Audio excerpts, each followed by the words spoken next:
Bismillahirrahmanirrahim. Assalamualaikum warahmatullahi wabarakatuh. Alhamdulillah wa syukurillah. Salatu wassalamu ala rasulillah. La hawla wa la quwata illa billah. Hari ini juga kita masih melanjutkan pelajaran yang minggu lalu karena kaedahnya terlalu banyak. Jadi tentang masih konsumsi dan produksi, kaedah-kaedah tentang ekonomi ya. Baiklah, masih presentasi oleh Sri Mulyani, Syafiq, sama Tania. Baik, kemarin kita sampai ke kaidah ke-10, berarti sekarang kaidah ke-11. Kaidah 11, kullu ma yasihu ta'biduhu minal uqudi al-mu'awadah fala yasihu tauqituhu. Kullu, setiap, ma yasihu, apa saja yang sah, takbiduhu itu adalah sah keabadiannya dalam minal uqud, dari jual beli, dari akad. Jadi sah setiap apa saja yang sah pemberlakuannya selama-lamanya dalam masalah akad. Muawadhah itu adalah akad jual beli, akad tukar menukar gitu kan. Fala yasihu tauqituhu, maka tidak sah kalau diberi waktu gitu. Jadi barang-barang yang sah untuk dijual belikan secara secara selama-lamanya gitu. Seperti misalnya jual rumah kan, sah kan dijual selama-lamanya. Saya jual rumah, berarti kan rumah dijual dilepas gitu kan, dia pemilikannya selama-lamanya gitu kan, sampai hari kiamat lah gitu ya. Maka tidak sah kalau kita kasih waktu. Saya jual rumah ini hanya dalam waktu misalnya 1 bulan, 2 bulan, atau setahun, 2 tahun. Nggak boleh. Kenapa? Karena dia sah selama-lamanya. Yang lebih ini tuh ini ya, ini tentang akad nikah misalnya. Itu yang sah untuk selama-lamanya, nggak boleh dikasih waktu misalnya. Sah dalam menikahkan selama-lamanya ya, nggak boleh kasih waktu. Saya nikah sama kamu hanya setahun aja, habis itu kita cerai gitu kan. Seperti nikah mut'ah itu kan nggak boleh, agama Islam nggak boleh. Ini kan powerpointnya, coba lihat ininya. Kemarin kan ini kaidahnya kan. Kullu ma yasihu ta'biduhu minal uqud al-mu'awadat fala yasihu tauqituhu. Setiap sesuatu yang sah selama-lamanya dalam masalah akad, yang akad tukar menukar itu, maka tidak sah diberlakukan untuk sementara. Kalau ini contohnya apa nih? Al-muawadah merupakan akad dilakukan oleh dua pihak yang masing-masing memiliki hak dan kewajiban. Seperti jual beli, satu pihak penjual berkewajiban menyerahkan barang dan berhak mendapat harga barang. Di pihak lain, pembeli berkewajiban menyerahkan barang, menyerahkan uang lah, dan pihak pembeli menyerahkan uang dan berhak terhadap barang yang dibelinya. Dalam akad yang semacam ini dihilangin ya. Di pihak lain, yaitu pembeli, berkewajiban menyerahkan uang, bukan barang ya, dan berhak mendapatkan barang tersebut. Dalam akad yang semacam ini tidak sah apabila dibatasi waktunya. So, jual beli tidak dibatasi waktu. Apabila waktunya dibatasi, maka bukan jual beli tapi sewa menyewa. Ya, jadi akadnya bukan akad jual beli tapi sewa menyewa kalau berbatas waktu, ya kan? Baik, kaidah yang ke-12, al-amru bitasarrufi fi milki ghairi batil. Sebenarnya sudah ada sih yang kaidah yang sebelumnya tadi, al-amru bitasarrufi, perintah untuk mempergunakan milik orang lain itu batil. Misalnya ini kelanjutan dari kaidah ini, diperintahkan, kamu jualah barang orang itu gitu.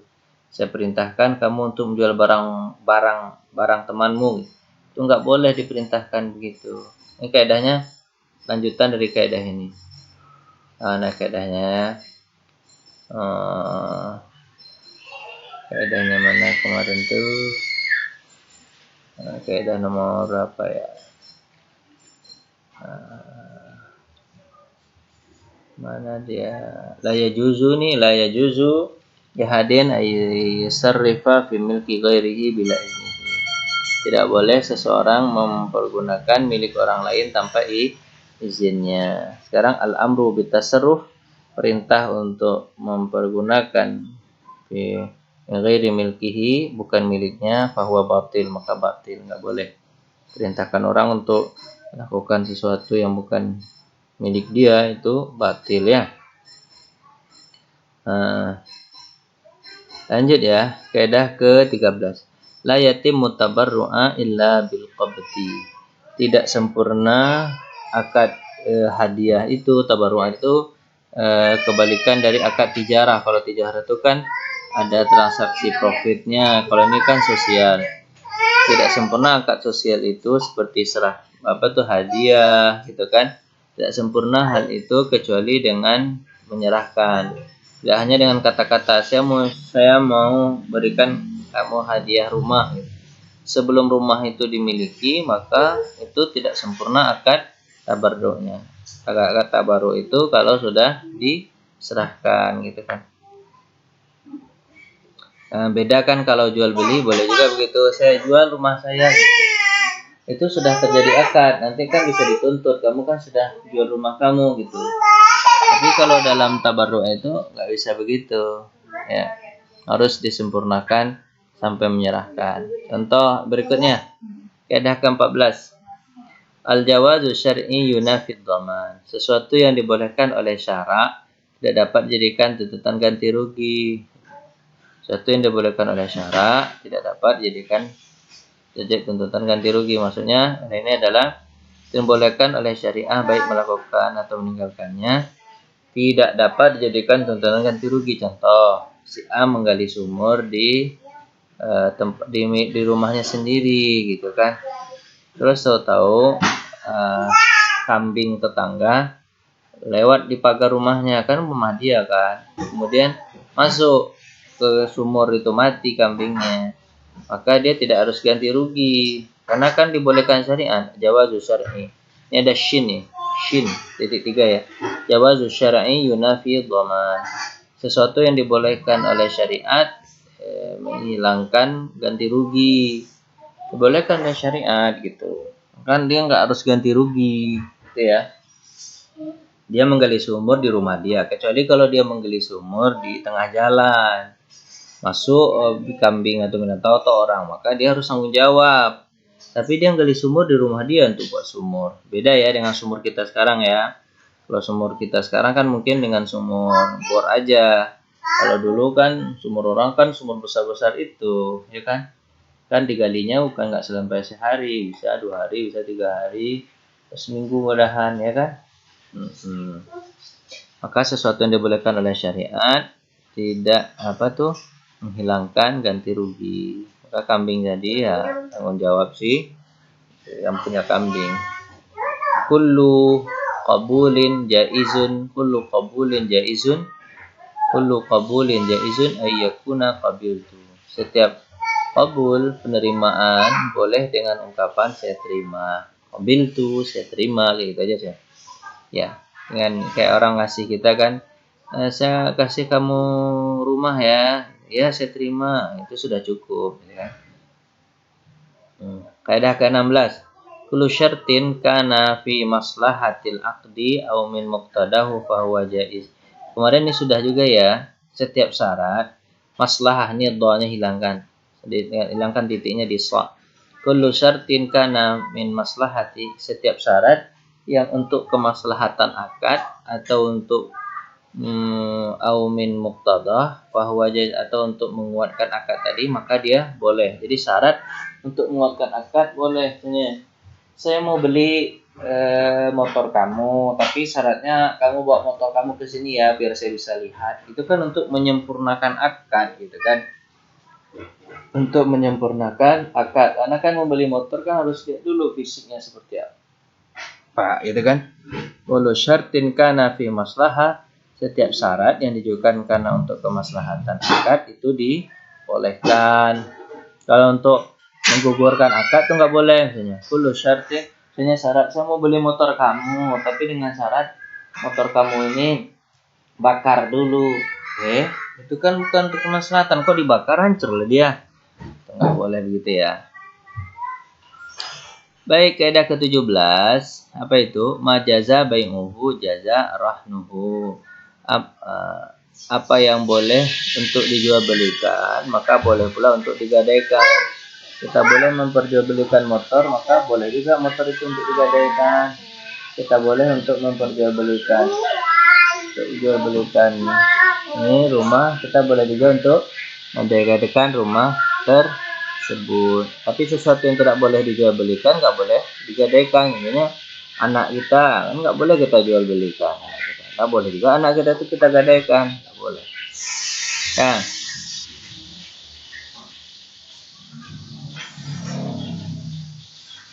Ini lagi kullu qardin jara manfaah 14. Kullu qardin jara manfaah fahuwa riba.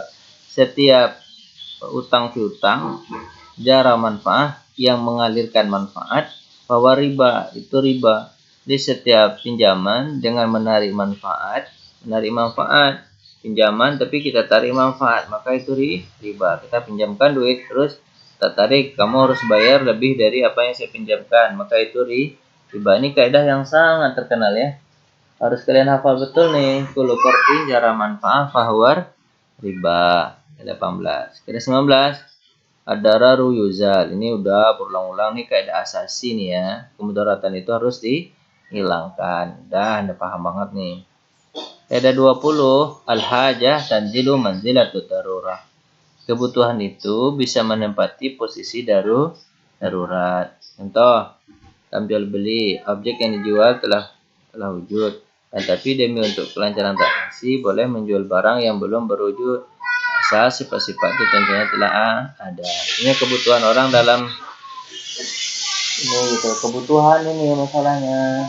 Seperti tempahan gitu ya. Jual beli salam itu kita mau beli apa ya? Mau beli lemari. Lemarinya biasanya kan nggak dibuat oleh pembuat lemari, kan nggak langsung dibuat, ditempahkan itu.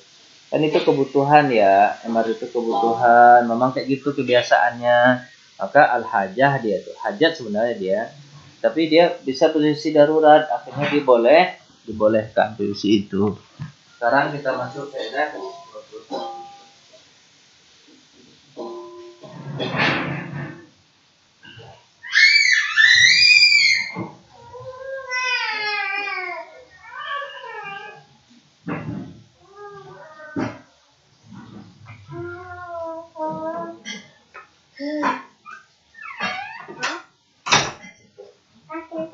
Nah, lanjut ya. Sekarang kaidah 21. Kaidah 21 ini asasi gharar dalam jumlah yang banyak dapat merusak akad, dan jumlah yang sedikit tidak.